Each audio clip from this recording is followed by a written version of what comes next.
6 مہینے کا بچہ لے کر نہیں جاتا۔ امام آپ جنگ میں بھی جا رہے ہیں، اور کچھ لوگ تو یہ کہتے ہیں کہ چلو اتفاقی حادثہ ہو گیا۔ اتفاقی حادثہ آپ کے مورخین کے لوگوں کے لیے کہنے کو ہے، ورنہ رسول اللہ کے گھر کا بچہ جانتا تھا۔ آقا نے اتنی تفصیل سے کربلا بیان کی تھی۔ ابن عباس کہتے ہیں کہ نبی کے گھر کے بچے کو پتا تھا کہ حسین میدان کربلا میں کھڑے جو وہ شہید ہوں گے جنگ صفین کے موقع پر۔ مولا کائنات جب کربلا کے قریب سے گزرے تو روئے، فرمایا یہاں حسین کے اونٹ بیٹھیں گے، یہاں ان کے کجاوے رکھے جائیں گے۔ یعنی کتنی تفصیل معلوم تھی خاندان رسول کو کہ اونٹ کہاں بیٹھیں گے وہ بھی پتا ہے، خیمے کہاں لگیں گے وہ بھی پتا ہے، کجاوے کہاں رکھے جائیں گے وہ بھی پتا ہے۔ آپ کہتے ہیں حادثہ ہو گیا، لیکن یہ حقائق ہے، سچائی ہے۔ امام آپ جنگ کے لیے جا رہے ہیں، لیکن بیویاں لے جا رہے ہیں، جنگ کے لیے جا رہے ہیں، بہنیں لے جا رہے ہیں، جنگ کے لیے جا رہے ہیں، بیٹیاں لے جا رہے ہیں، جنگ کے لیے جا رہے ہیں، بچے لے جا رہے ہیں، جنگ کے لیے جا رہے ہیں، سوتیلے بھائی لے جا رہے ہیں۔ ایسا کیوں؟ امام گویا کے بتائیں گے یہ تلواروں کے ٹکرانے کی جنگ نہیں، بلکہ یہ کردار کی جنگ ہے، یہ نظریات کی جنگ ہے۔ ایک طرف یزید سوتیلی ماں کو پاپ کی نظر سے دیکھ رہا ہے، تو ہم میدان میں بتائیں گے کہ سوتیلے رشتے کا تقدس کیا ہے۔ آپ دیکھیں پوری دنیا کے اندر سوتیلا رشتہ ہمیشہ مشکوک رہا ہے۔ آپ توجہ کریں، سوتیلا رشتہ ہمیشہ مشکوک رہا ہے۔ آپ نہیں دیکھتے سوتیلے رشتے کا مطلب قرآن کی تفاسیر اٹھا کر کے دیکھیں، ابن عباس سے لے کر صاحب نعیمی تک سوتیلے رشتے کا مطلب کیا؟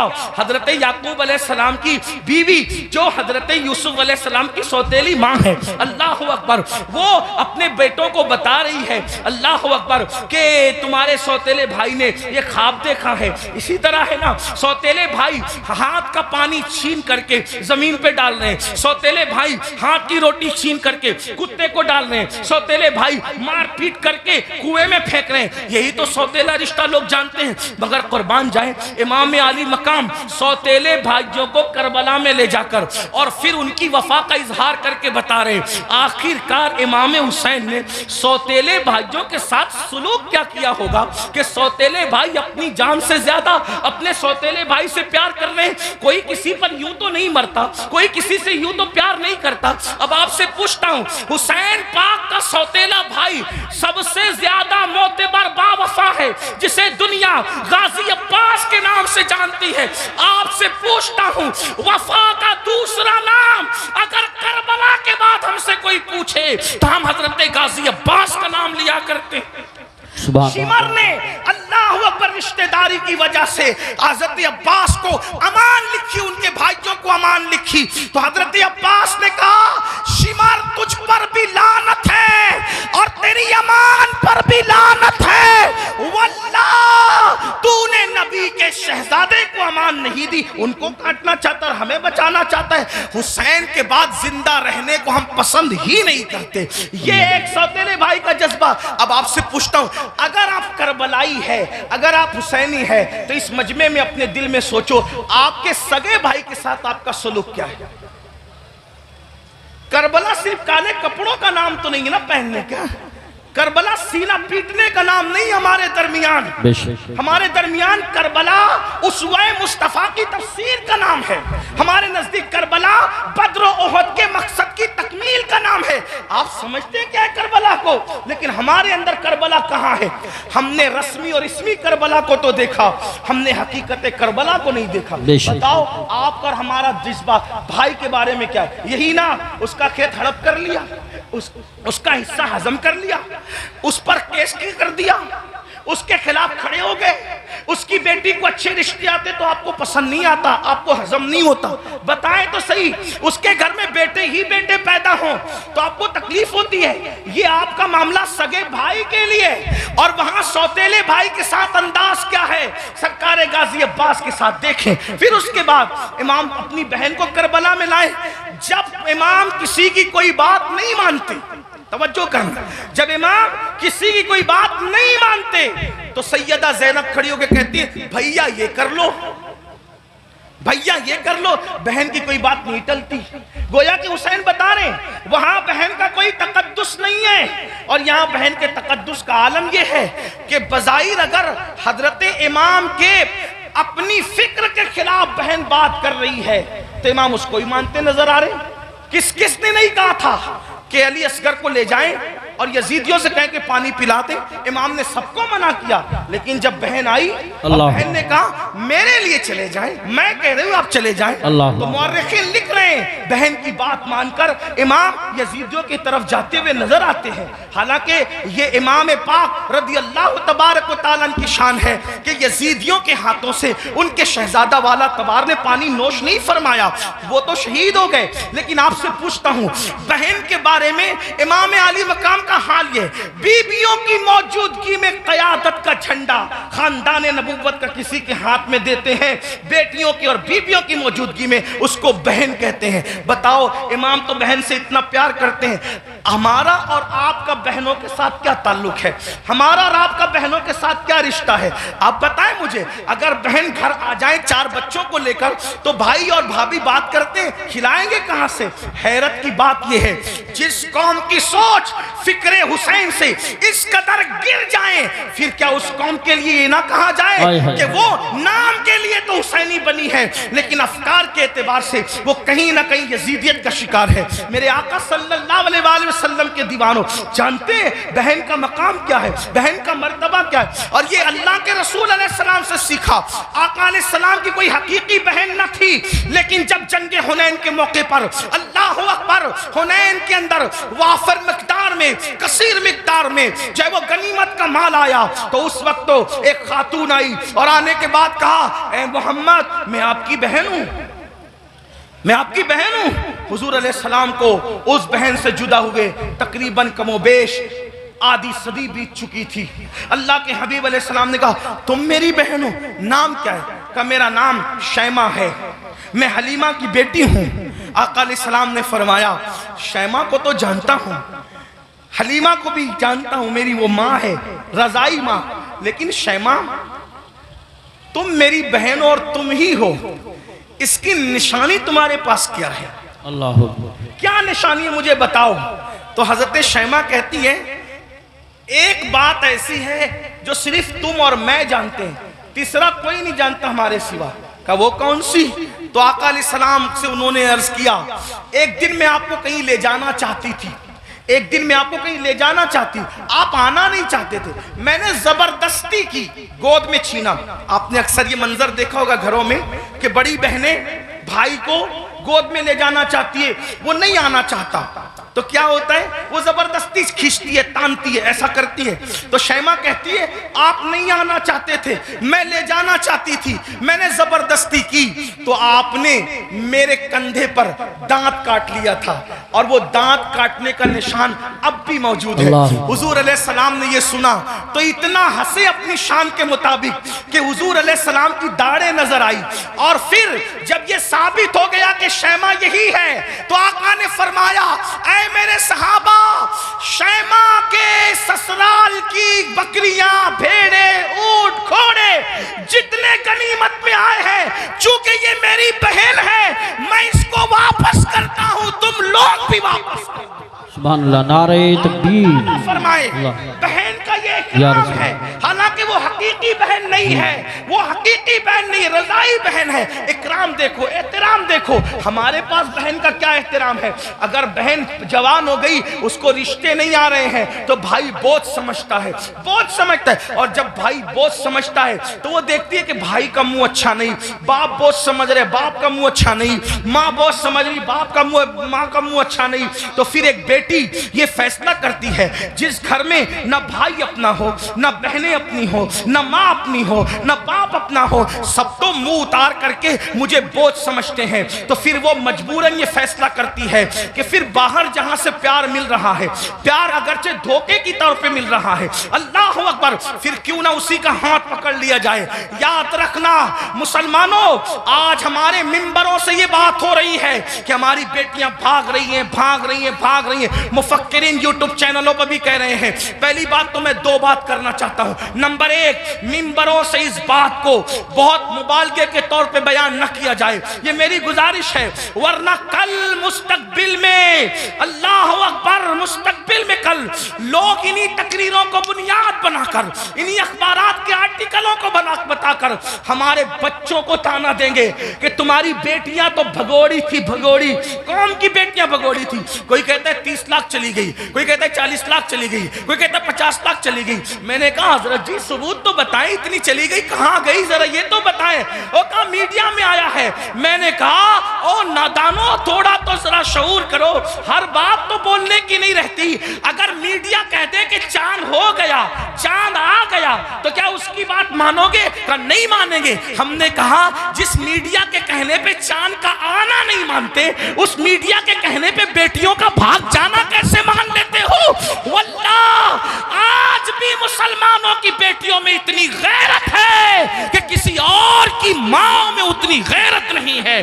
لیکن کہیں کچھ گئی ہے, کہیں کچھ گئی. میں جانتا ہوں, انکار نہیں کر رہا ہوں, کہیں کچھ گئی ہے. لیکن کون گئی ہے؟ وہ گئی ہے خدیجۃ الکبریٰ کا کردار جس نے نہیں سیکھا. کون گئی ہے؟ عائشہ صدیقہ کا کردار جس نے نہیں سیکھا. کون گئی ہے؟ سیدہ فاطمہ الزہرا کا کردار جس نے نہیں سیکھا. کون گئی ہے؟ سیدہ زینب کا کردار جس نے نہیں سیکھا. وہ چند گئی ہے. لیکن یاد رکھنا, ہم اتنا مبالغہ نہ کریں, اس لیے کہ باتیں ہوتی ہے, حقیقتیں ہوتی ہے. اللہ اکبر. اپنی باتوں کو دلچسپ بنانے کے لیے پوری قوم کی آبرو کا ہم سودا نہ کریں, تھوڑا سا ہمیں خیال کرنا ہوگا. اور ایک بات کہتا ہوں, لیکن چلے چند گئی تو گئی. ایک بات کہتا ہوں, بہت پورے یقین سے کہتا ہوں, علماء موجود ہیں, میرے مخدوم بھی موجود ہیں, سادات کرام بھی موجود ہیں. اللہ اکبر. جب تک مسلمان بیٹی کو جنت سمجھتا تھا, اس وقت تک ہماری بیٹیاں گھر سے کبھی نہیں بھاگی تھی. جب سے مسلمان نے بیٹی کو بوجھ سمجھا ہے, اب ہماری بیٹیاں گھروں سے جا رہی ہیں. اگر جا رہی ہے چند تو بوجھ سمجھا اس لیے جا رہی. بیٹیوں کو بوجھ نہ سمجھو, بیٹیاں بوجھ نہیں ہے, جنت ہے. بیٹیاں بوجھ نہیں ہے, جنت ہے. بہنیں بوجھ نہیں ہے, جنت ہے. اس لیے ان کی خدمت کرو. کیا لوگوں کو یہ نہیں پتا؟ اللہ کے سچے رسول صادق و مصدوق نے فرمایا, بیٹی کی پرورش کرنے والا اور میں محمد جنت میں اتنے قریب ہوں گے جیسے یہ 2 انگلیاں قریب ہیں. آپ سے پوچھتا, لوگ کہتے ہیں حضرت ایسا تعویذ دی ہمیشہ برکت رہے. میں نے کہا بیٹی اس تعویذ کا نام ہے قیامت تک برکت رہے گی. وہ کیسے؟ کہ حدیث پاک میں آتا ہے, جس گھر میں بیٹی پیدا ہوتی ہے اس گھر میں فرشتے آتے ہیں اور اس کو چاروں طرف سے گھیر کر کہتے ہیں, اے کمزور جان سے پیدا ہونے والی کمزور جان, جس کے گھر میں تو پیدا ہوئی, ہم قیامت تک اللہ کے حکم سے اس کی مدد کرتے رہے. اب بیٹی پیدا ہو تو مدد یوں اتر رہی ہے, اور ہم نے بیٹیوں کو بہت سمجھ لیا. تو امام کربلا میں دیکھو بیٹی سے پیار کتنا کر رہے ہیں. حضرت سیدہ سکینہ جنہیں سکینہ بھی کہتے ہیں. اب میں جو ہے وہ تلفظات کے جو ہے وہ بھول بھلیا میں آپ کو گمانا نہیں چاہتا, جو لوگ کہتے ہیں وہی کہہ کر آگے بڑھنا چاہتا ہوں. لیکن بہرحال حضرت سیدہ سکینہ کو سینے پہ سلا رہے کہ نہیں سلا رہے؟ ایک بیٹی کا مرتبہ. کربلا کے خیمے میں امام اپنی بیٹی کو سینے پہ رکھ رہے ہیں. آپ اندازہ تو فرمائیں, چچا بھتیجی کے کہنے پر فرات تک جا رہا ہے. یہ سب کیا ہے؟ بھائی اپنی بہن کے کہنے پر, امام علی اکبر رضی اللہ تبارک و تعالی اپنی بہن کے کہنے پر وہ سب کچھ کرتے نظر آ رہے ہیں, جس کو دیکھ کر کے انسان حیرت و استعجاب میں ڈوب جاتا ہے. کربلا یہ بھائیوں, کربلا اب اختتام پہ سن لے ذرا.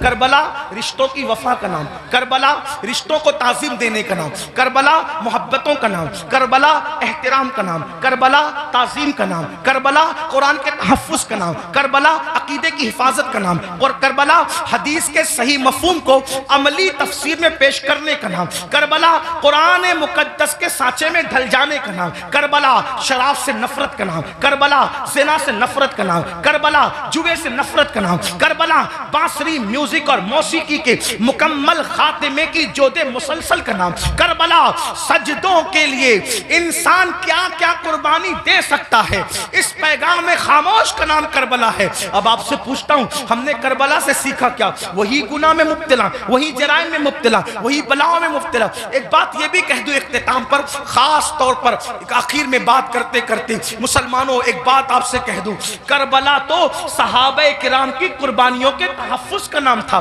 لیکن آج جب کربلا کا ذکر ہوتا ہے تو انہی صحابہ کو نشانہ بنایا جاتا ہے, انہی صحابہ پہ تبرہ کیا جاتا ہے, انہی صحابہ کو معاذ اللہ یہ اس لیے قرار قرار دیا جاتا ہے کہ انہوں نے تو اہل بیت کا حق کسب کیا. اور وہ لڑکے جو جمعہ کی نماز بھی 2 رکعت پڑھ کے بھاگ کر آتے ایسے جیسے اسکول کی چھٹی ہونے پر بچے بھاگ جاتے ہیں, وہ صحابہ کے کردار پہ بات کرتے ہیں کہ وہ تو ایسے تھے, وہ تو ویسے تھے. میں پوچھتا ہوں کس منہ سے صحابہ کو تان کرتے ہو, کس منہ سے صحابہ کی عظمت پر انگلی اٹھاتے ہو؟ 2 رکعت پڑھنے کی اوقات نہیں ہے صحیح سے, اور ان کے لیے انگلی اٹھا رہے ہو جنہوں نے دین کے لیے اپنا مال قربان کیا. آج مسلمان کہلانا آسان ہے, لیکن اللہ اکبر, اس وقت جب اللہ اللہ مسلمان کہلائے جانے پر, مسلمان بن جانے پر پٹائیاں ہوتی تھی, پتھر مارے جاتے تھے, کوڑے مارے جاتے تھے, چابک برسائے جاتے تھے, بھوکا رکھا جاتا تھا, سوشل بائیکاٹ کیا جاتا تھا. صحابہ اس وقت کے مسلمان ہیں, ان کے ایمان پر یہ قوم کے لڑکے سوالیہ نشان کھڑا کریں گے جن کو طہارت کے مسائل تک نہیں پتا ہے. آپ سے پوچھنا چاہتا ہوں, وہ صدیق اکبر رضی اللہ تبارک و تعالیٰ عنہ جس نے وہ قربانی دی ہے کہ اللہ کے رسول نے فرمایا جس نے اسلام کی مدد کی ہے سب کے احسان کا بدلہ ادا کیا جا چکا ہے, سوائے ابو بکر کے احسان کا بدلہ قیامت میں اللہ تبارک و تعالیٰ عطا فرمائے گا. ایسے لوگوں کو غاصب کہا جاتا ہے, ایسے لوگوں کو حق طلب کس کا؟ اہل بیت کا. مجھے بتاؤ مسلمانوں, ذرا غور کرو, اس فاروق اعظم کے بارے میں کہا جاتا ہے کہ انہوں نے یہ کیا, یہ کیا, یہ کیا. آپ سے پوچھتا ہوں, فاروق اعظم کا کردار پتا ہے؟ فاروق اعظم کا کردار معلوم ہے؟ فاروق اعظم کے کردار کے بارے میں علم ہے؟ اللہ اکبر. آپ کو وہ سفر یاد ہوگا, آپ وہ سفر جانتے ہوں گے. اللہ اکبر کہ فاروق اعظم مدینہ منورہ سے چلتے, فاروق اعظم مدینہ منورہ سے چلتے اور مدینے سے چلتے ہوئے بیت المقدس جاتے ہیں. ایک ہی اونٹنی ہے, اپنے جوانوں کی خاص توجہ, ایک ہی اونٹنی ہے, غلام ساتھ میں جا رہا ہے. فاروق اعظم غلام سے کہتے سواری ایک ہے اس لیے ہم یہ کریں گے, سواری ایک ہے یہ کریں گے کہ تھوڑی دیر میں بیٹھوں گا, تھوڑی دیر آپ بیٹھنا, پھر میں پیدل چلوں گا, پھر تم بیٹھو گے, تم چلو گے, میں بیٹھوں گا. آپ سے پوچھتا ہوں, بیت المقدس تک غلام کو اس طرح لے کر کے گئے کہ نہیں لے کے گئے؟ آپ بتائیں. بولنے سے پہلے تولو, کسی کی بھی بات سن کر کے بکا مت کرو. جو فاروق اعظم ایک غلام کی حق تلفی نہ کریں, جو فاروق اعظم ایک غلام کی حق تلفی نہ کریں, وہ فاروق اعظم اپنی آقا زادی سیدہ فاطمۃ الزہرا کی حق تلفی کیسے کر سکتے ہیں؟ آپ جانتے ہیں, کبھی غور تو کیا ہوتا, کبھی سوچا تو ہوتا, جس سے جو سنا وہی بکنا شروع کر دیا. میرے آقا علیہ السلام فرماتے ہیں میرے اصحاب کو برا مت کہو, میرے صحابہ کو برا مت کہو. اور اسی کربلا کی بات کرتے ہوئے صحابہ پہ تبرہ کیا جائے, مسلمانوں کیا منہ لے کر کے اٹھو گے؟ جانتے ہیں شفا شریف میں قاضی ایاز رحمت اللہ تعالی علیہ لکھتے ہیں کہ ایک شخص مر رہا تھا, اس کو موت آ رہی تھی, مرتے وقت اس کی زبان پہ کلمہ نہیں آ رہا تھا. اللہ اکبر, اس کی زبان پہ کلمہ نہیں آ رہا تھا. اس سے پوچھا گیا کہ تو کلمہ کیوں نہیں پڑھ پا رہا ہے؟ اس نے کہا کہ میں ابو بکر اور عمر کے گستاخوں کے ساتھ بیٹھا کرتا تھا. وہ گستاخ نہیں تھا بلکہ گستاخان شیخین کے ساتھ بیٹھتا تھا. اللہ اکبر. تو جو گستاخان شیخین کے ساتھ بیٹھے, صرف بیٹھے, مرتے وقت اس کی زبان پہ کلمہ نہیں آتا, جو گستاخی کرے اس کا کیا انجام ہوگا؟ یہ دنیا چند دن کی ہے, یہ دنیا چند لمحے کی ہے. بندوں کی خوشی کے لیے اللہ کو ناراض نہ کرو. واللہ ورسولہ احق ان یرضوا, اللہ اور اس کا رسول اس بات کے زیادہ حقدار ہیں کہ ان کو راضی کیا جائے. آج یہ بحث چل رہی ہے کہ کون کب ایمان لایا تھا, کون کب ایمان لایا تھا. میں نے کہا کسی نے کبھی بھی ایمان لایا تھا. ایمان تو لایا تھا نا, حضور نے تو معاف کیا تھا نا, حضور نے تو چادر میں جگہ دی تھی نا. جس کو رسول اللہ امان دے دے, جس کو نبی امان دے دے, امتی کو حق کیا ہے اس کو امان سے باہر کرنے کا؟ آپ سے پوچھنا چاہتا ہوں. اس لیے مسلمانوں اپنی حیثیت میں رہو. اعلیٰ حضرت امام احمد رضا محدث بریلوی فتاوی رضویہ شریف میں لکھتے لکھتے ہیں عالم ربانی کی توہین کرنے والا کفر تک جاتا ہے. جب عالم ربانی کی توہین کرنے والا کفر تک جاتا ہے، جو صحابہ کی توہین کرے، صحابہ کو گالیاں دے، یاد رکھنا اسٹیج پر کچھ بھی کہو، کمرے کی گفتگو تو اللہ سن رہا ہے، دلوں کا حال تو اللہ دیکھ رہا ہے. اس لیے ان کے لیے دلوں میں کینہ نہ رکھو، ان کے لیے دلوں میں عداوت نہ رکھو. مسلمانوں کیا بات ہے، اگر رسول اللہ اونٹ کے چمڑے کی نالین پہن لے تو ہم اس نالین کو سر پہ رکھتے ہیں. آخر اونٹ کا چمڑا نہ دیکھا، کیا دیکھا؟ رسول اللہ کی نسبت دیکھی. تو جب رسول اللہ کی نسبت کی وجہ سے اونٹ کا چمڑا سر پہ رکھا جاتا ہے تو رسول اللہ کی نسبت کی وجہ سے اصحاب مصطفیٰ کی تعظیم کیوں نہیں کی جاتی، ان کا احترام کیوں نہیں کیا جاتا؟ لیکن ایک بات یہ بھی خیال رکھنا، ایک طبقہ وہ ہے کہ اللہ اللہ جو صحابہ کو ہلکا جان رہا ہے، صحابہ کی بیعت بھی کر رہا ہے، کمروں میں بیٹھ کر کے اپنے ماننے والوں کو ان کے خلاف کان بھر رہا ہے. لیکن دوسرا طبقہ وہ بھی نظر آ رہا ہے کہ جب اہل البیت پر کوئی گفتگو ہوتی ہے تو پھر اس کا منہ اترتا ہے کہ یہ اہل بیت کی فضیلت پڑھنے والا کوئی رافضی تو نہیں ہو گیا. ہم کہتے ہیں اللہ کے بندو، اہل بیت کی فضیلت پڑھنا رافضیت نہیں ہے، بلکہ صحابہ کی گستاخی کرنے کا نام رافضیت ہے. ورنہ دیکھو اللہ اکبر، ہمارے جتنے بزرگان دین ہیں سب نے کھل کھل کر کھل کھل کر صحابہ کی عظمت بھی بیان کی اور اہل بیت کی عظمت بھی بیان کی. آج اگر محفل میں نعرہ حیدری لگے تو کچھ لوگوں کے چہرے یوں اترتے ہیں. ہم نے خود منبر پہ محسوس کیا، ان کے نام نہیں جانتے وہ کون لوگ ہیں، اللہ اکبر، کہ محفل میں علی کا نعرہ لگ رہا ہے، کہیں رافضیوں کی محفل تو نہیں. میں نے کہا یہ فکر صحابہ نہیں ہے، فکر اہل سنت نہیں ہے. ہماری محفلوں میں صحابہ کے ساتھ علی مرتضیٰ کا نعرہ لگتا تھا، لگتا ہے اور انشاءاللہ لگتا رہے گا. بلکہ صحابہ نے تو معیار قرار دیا ہے ایمان کا علی مرتضیٰ کو. فرمایا جب لوگوں میں بدعتیں پھیلنے لگی، فتنے اٹھنے لگے تو محفلوں میں لوگ آتے تو ہم سوچتے کون اپنا اور پرایا ہے. تو جب لوگوں کو چھانٹنا چاہتے، لوگوں کو تقسیم کرنا چاہتے اپنے اور پرائے کا فرق کیا ہے، تو ہم ذکر علی کرنے لگتے. علی کا ذکر سن کر جن کے چہرے کھل جاتے سمجھ جاتے ایمان والا ہے، جس کا چہرہ اتر جاتا سمجھ جاتے کہ منافق. نعرہ تکبیر، اس لیے نعرہ ذکر رسالت. علی کرو مگر احترام صحابہ کے ساتھ، ذکر اہل بیت کرو احترام صحابہ کے ساتھ، صحابہ کا ذکر کرو اہل بیت کی تعظیم کے ساتھ، کیونکہ یہ دونوں رسول اللہ سے منسوب ہیں. بلکہ یوں کہہ لیں حضور کے ارد گرد ستارے گردش کر رہے ہیں، جو گردش گھر کے اندر کر رہے ہیں ان کو اہل بیت کہتے ہیں، اور جو گھر کے باہر کر رہے ہیں ان کو صحابہ کہتے ہیں. حضور کی نسبت کا خیال کرو. آئیے اپنی بات کو اختتام تک پہنچاتے ہوئے یہ بات عرض کروں. مسلمانوں ہم نے باتیں بہت کی، بہت باتیں کی، بہت باتیں کی.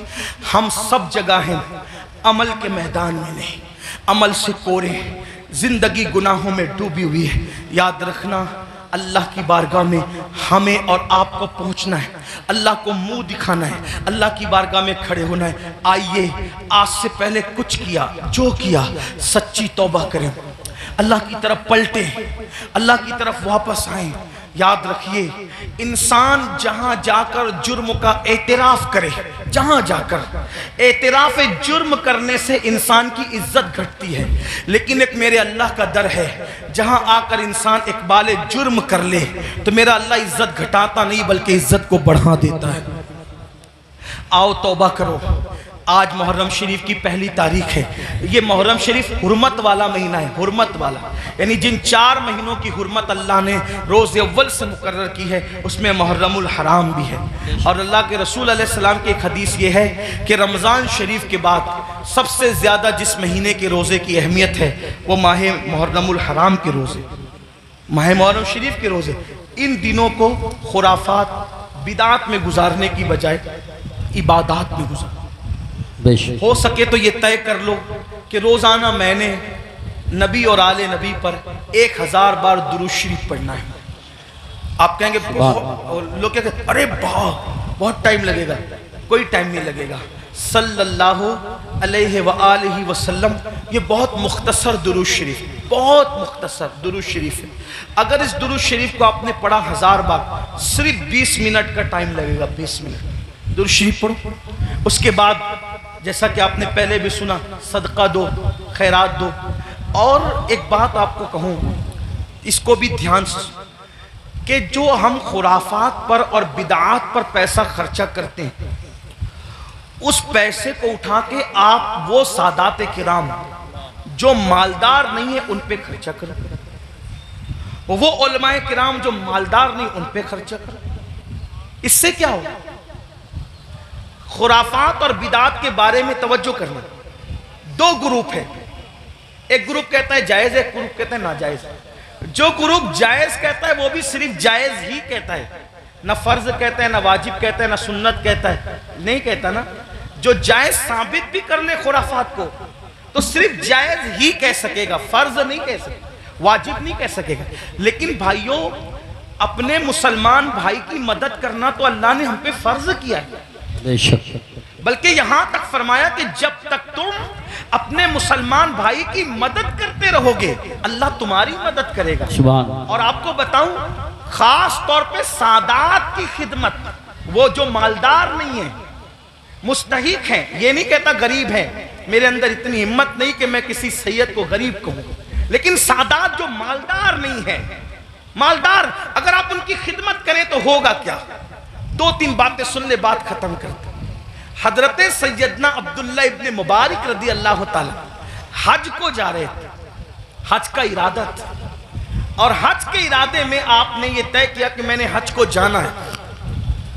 پوری تیاری ہو گئی، ارادہ بن گیا حج کو جانا. عبداللہ ابن مبارک کو پتا چلا کہ میرے پڑوس میں ایک سید صاحب رہتے ہیں اور وہ اس وقت تھوڑا پریشان حال ہے، حالات کے ستائے ہوئے اور حالات کے مارے ہوئے. تو انہوں نے سوچا کہ پڑوسی ہے، سید ہیں، میں ان کے نانا کے یہاں جاؤں، میں حج کے لیے جاؤں اور ان کو بھوکا پیاسا تڑپتا بلکتا چھوڑ کے جاؤں. تو انہوں نے کیا کیا، اس سال حج نہیں کریں گے، انشاءاللہ آئندہ پھر کبھی دیکھیں گے. حج کی پوری رقم اٹھا کر اس سید صاحب کو دے دیا، اور اس کے بعد آنسو پوچھتے ہوئے اب صبر کرتے ہوئے رہ گئے. جب حج سے قافلہ واپس آیا تو لوگ ملاقات کرتے تھے، تو عبداللہ ابن مبارک لوگوں کو کہتے تھے مبارک ہو حج. تو لوگ بھی کہتے تھے عبداللہ آپ کو بھی مبارک ہو، آپ کو بھی مبارک ہو. حضرت عبداللہ ابن مبارک سوچتے یا اللہ میں گیا نہیں لیکن جو آتا ہے مجھے حج کی مبارک بات دیتا ہے. اسی فکر میں تھے، آنکھ لگی تو خواب میں غیب سے ندا آئی. کوئی کہنے والا کہتا ہے عبداللہ ابن مبارک تو نے میرے نبی کے شہزادے کی مدد کے لیے حج کو ملتوی کر دیا تو تیری یہ ادا اتنی پسند آئی کہ ہم نے تیرا ہم شکل ایک فرشتہ پیدا کیا ہے جو قیامت تک تیری طرف سے حج کرتا رہے گا اور اس کا ثواب تجھے ملتا رہے گا. سبحان اللہ. سبحان اللہ. اس لیے خرافات کی طرف خرچ کرنے کی بجائے اپنے سادات جو مستحق ہیں ان کے لیے خرچ کرو. ایسے سادات ہیں، میں نے کئی جگہ دیکھا، کوئی سبزی بیچ رہا ہے، کوئی آٹو چلا رہا ہے، کوئی چائے بیچ رہا ہے، ان کے بچوں کی اسکول کی فیس نہیں ہے بھرنے کے لیے، ان کی بچیوں کی شادی کے لیے پیسے نہیں ہیں. یہ ساری چیزیں مسلمانوں ہمیں اس کی طرف غور، ترجیحات کی طرف غور کیجئے، جہاں خرچ کرنے کا زیادہ فائدہ ہے اس کی طرف. بلکہ امام اہل سنت ایک حدیث لکھتے ہیں، آئیے اس حدیث کو بھی سنیں. کہتے ہیں کہ میرے آقا علیہ السلام نے فرمایا کہ جس نے بنو ہاشم پر احسان کیا، ان کی خدمت کی، ان کی مدد کی، آقا فرماتے ہیں مجھ پر واجب اور لازم ہے کہ جس نے بھی میری آل کی خدمت کی، مدد کی، نصرت کی، حمایت کی، محبت کی، آقا فرماتے ہیں مجھ پہ واجب ہے، لازم ہے کہ اس کا صلہ میں اس کو قیامت میں دوں گا جب وہ مجھ سے ملے گا. یہ حدیث لکھنے کے بعد میرے امام کہتے ہیں جس کا مفہوم یہ سنیوں دوڑو اور سادات کی خدمت کر لو، اس لیے کہ نبی کس کس کو ملیں گے کس کس کو نہ ملیں گے الگ عنوان ہے، لیکن جنہوں نے آل نبی کی خدمت کی ہوگی اس سے ملنے کا وعدہ مصطفیٰ جان رحمت فرما رہے ہیں. گویا کہ اور لوگ حضور کو ڈھونڈیں گے اور حضور اپنی آل کی خدمت کرنے والے کو صلہ عطا فرما رہے ہوں گے، لقاء کا شرف عطا فرما رہے ہوں گے۔ اس لیے میری گزارش ہے، ہم نے اپنے پیسوں کو، روپیوں کو بہت ضائع کیا خرافات پر، بدعات پر۔ کیا خرافات ہے، کیا بدعات ہے؟ اپنے علاقے کے مستند معتبر علماء اور مفتیان کرام کے پاس بیٹھو اور بیٹھ کر کے سیکھو کہ کن خرافات سے اور بدعات سے بچنا ہے اور کون سی چیزیں اہل سنت و جماعت سے ہے۔ جیسے کہ لوگ تو شربت پلانے کو بھی بدعت کہہ دیتے ہیں۔ آپ سے کہتا ہوں کہ بھئی شربت پلانا کون سی بدعت ہے؟ میرے امام لکھتے ہیں، وہ بھی کیا دلیل دی؟ فرمایا جب کتے کو پانی پلانے پہ جنت مل سکتی ہے تو امام عالی مقام کے نام پہ اگر مومنوں کو شربت پلایا جائے تو پھر اس کا صلہ کیا ہوگا؟ یہ ساری چیزیں کرتے رہی۔ اللہ تعالیٰ سے دعا ہے اللہ ہم سب کو توفیق دے۔ گفتگو کے درمیان اگر کوئی غلطی ہو جائے تو اللہ تعالیٰ معاف فرمائے۔ استغفر اللہ ربی من کل ذنب واتوب الیہ۔ اہل سنت کا ہے بیڑا پار، اصحاب حضور نجم ہے اور ناؤ ہے عطرت رسول اللہ کی۔ السلام علیکم ورحمۃ اللہ وبرکاتہ۔